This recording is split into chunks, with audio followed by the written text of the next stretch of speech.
7월 12일 3분 주식시장입니다. 미증시가 지속적인 금리 인하 기대감에 다우지수가 사상 최고치를 기록했습니다. 나스닥 지수 같은 경우에는 이번에 프랑스에서 구글과 페이스북 등 대형 IT 업종들에 대한 디지털 탈세법을 통과시키면서 좀 악재가 나타나면서 시장의 조정이 나왔다라고 보시면 될 것 같고요. 이 미증시 같은 경우에는 미중 무역 협상 그리고 금리 인하에 대한 재료를 다 소멸하면서 주가를 최고치로 올렸기 때문에 당분간은 어느 정도 조정이 나올 수도 있고 이제 추가적인 이제 재료 내년에 이제 재선을 통한 어떠한 정책 등이 아마 시장에서 적용될 것으로 보입니다.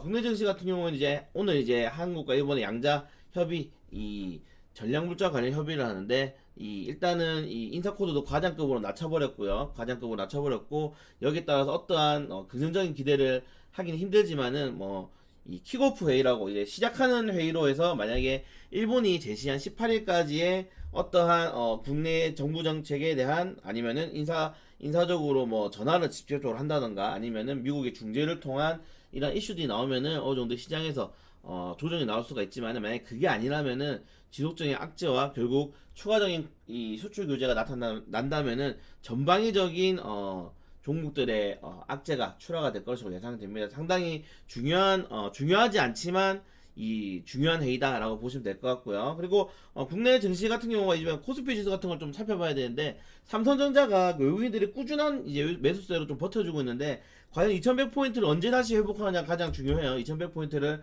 다시 언제 회복하느냐 그리고 추가적으로 18일까지 어느 정도 회복을 해야지 다시 한번 낙폭이 나온다 하더라도 2000포인트 마지노선을 이탈하지 않을 수가 있거든요. 그래서 2000포인트를 악재를 대비하기 위해서 좀 주가를 올려놔야 된다라고 보시면 될 것 같습니다.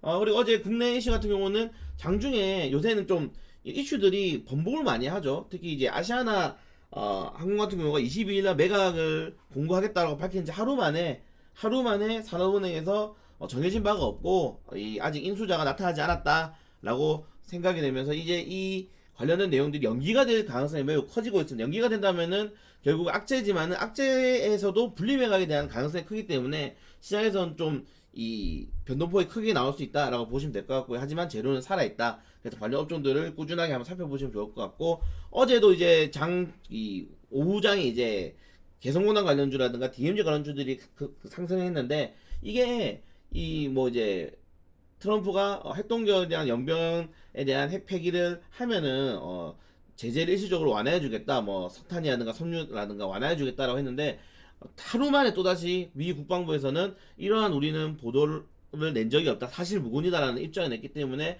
오늘 추가적인 상승이 나올 것인지 아니면 재료 소멸로 급락이 나올 것인지 장중에 굉장히 중요합니다. 오늘 장전 한 30분 동안 굉장히 중요한 이슈들이 많이 나왔어요. 왜냐면은 강한 호재성 발언과 더불어서 악재가 다음날 이제 장 마감 이후에 공시가 출하했기 때문에 이런 뉴스들이 나왔기 때문에 관련된 업종도 체크하실 필요가 있고 그리고 페이스북 관련해서도 이제 비트코인 관련해서도 페이스북에 대한 리브라에 대해서 단기적으로 이게 출시하는 게 맞는가 아니면은 조금 더 우리 검토를 받아봐야 되지 않겠느냐라는 이런 발언들이 나오면서 비트코인의 급락이 또 나왔죠. 급락이 나왔고 관련주들도 어제 단기적으로 올랐다고 윗골을 쫙 남겼는데 이러한 최근에는 공시 번복이라든가 아니면 뉴스에 대한 호재성 뉴스 그리고 몇 시간 뒤에 그거에 대해서 반박하는 뉴스들이 나오기 때문에 상당히 제가 말씀드렸듯이 내 종목이 수익권 오면은 무조건 익절하시고 어느 정도의 비중을 현금으로 계속적으로 보관하셔야 됩니다. 그러니까 뉴스와 이슈가 굉장히 많아요. 좀 개별 장세이기 때문에 뉴스와 이슈의 시장이 움직이지만은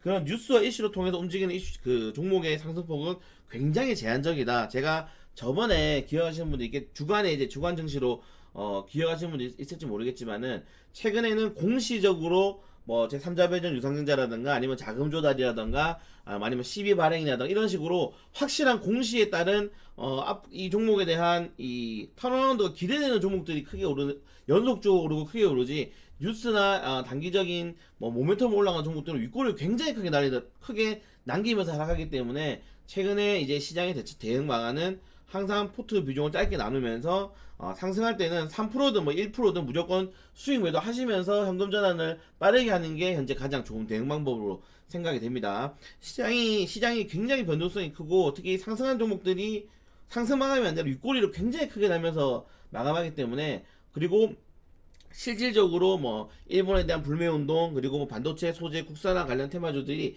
실체가 없어요. 아직 실체가 없다는 게 정부 정책이 추경 예산 편성하겠다, 그리고 얼마 정도가 이 회사에다가 지급이 되겠다, 아니면은 이 산업에 투자하겠다는 금액이 책정이 되지 않았기 때문에 단기적인 모멘텀이라고 볼 수 있죠. 모멘텀과 제로로 인한 기대 심리 상승이기 때문에 실질적인 그런 기업들의 실적에 대한 개선이 아닙니다. 그래서 항상 지금 현재 시장에서는 다시 한번 말씀드리지만은 단기적인 상승이 나올 때는 항상 비중을 줄이면서 현금 확보를 가장 최우선으로 해야 된다. 이제 포인트로 보시면 될 것 같습니다. 시장이 변동성이 매우 크고 어제 옵션 만기, 그리고 금요일, 그리고 다음 주에는 또 일본의 추가 제재까지 이제 발표가 된 상황이기 때문에 굉장히 시장이 좀 빠르게 움직이고 바쁘게 움직일 거예요. 그래서 대응이 안 되시는 분은 거듭 말씀드리지만은, 대응이 안 되시는 분들은 지금 매매를 하지 않는 게 가장 좋은 대응일 수도 있습니다. 그렇기 때문에 현재 너무 욕심하지 마시고 많은 좋은 종목들이 시장 하락으로 인해서 세일한다고 생각하면 됩니다.